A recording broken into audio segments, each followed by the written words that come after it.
repair videos. I like Eric the car guy,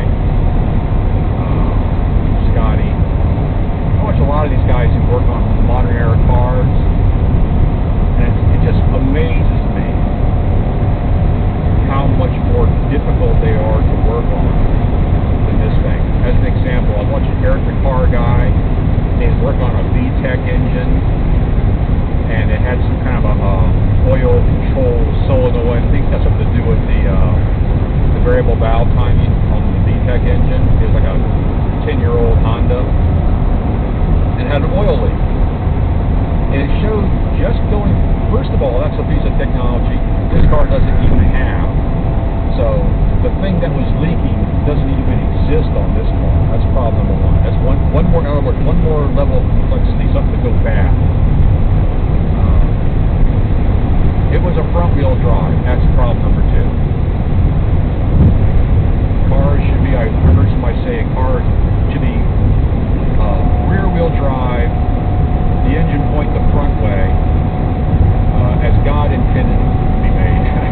Oh, that's pretty funny. And standard transmissions only, please. No automatic. Anyway, so it was a front-wheel drive, and I think it was Eric the car guy was doing that.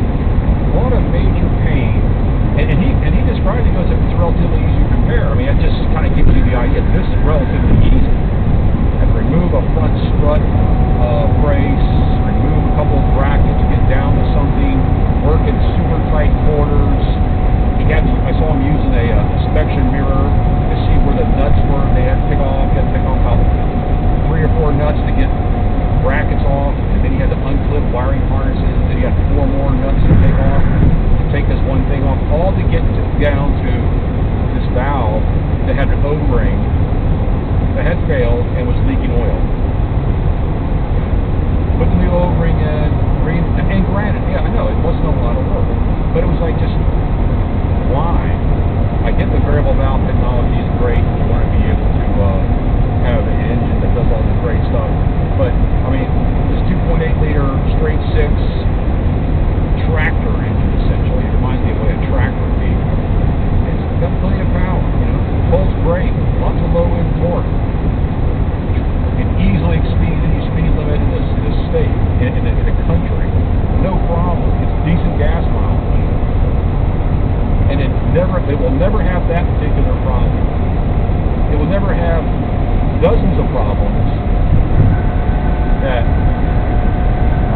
modern cars have because of their overabundance of technology.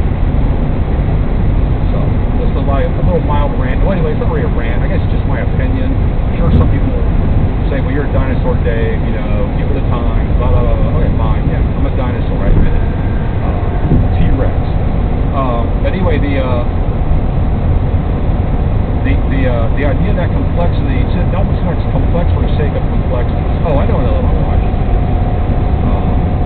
Another guy I like watching, Eric O. from South Lane Auto. He had to fix somebody's the control lights, the cluster, the instrument cluster. It was all electronic, intermittent. Had a hard time getting anybody to fix it. He ended up buying another one, getting one out of the junkyard pole. You know, installed it. Had to quote unquote flash the EEPROM to maintain the correct mileage and to send it off to have that done. Blah blah blah blah. And again, mindless technology. Why do you have to? And what was really funny was, I thought it was funny. It was an electronic cluster that simulated analog gauges. I mean, I can almost understand it. For some reason, you're hung up and you got to have digital displays. But when you're simulating an analog cluster,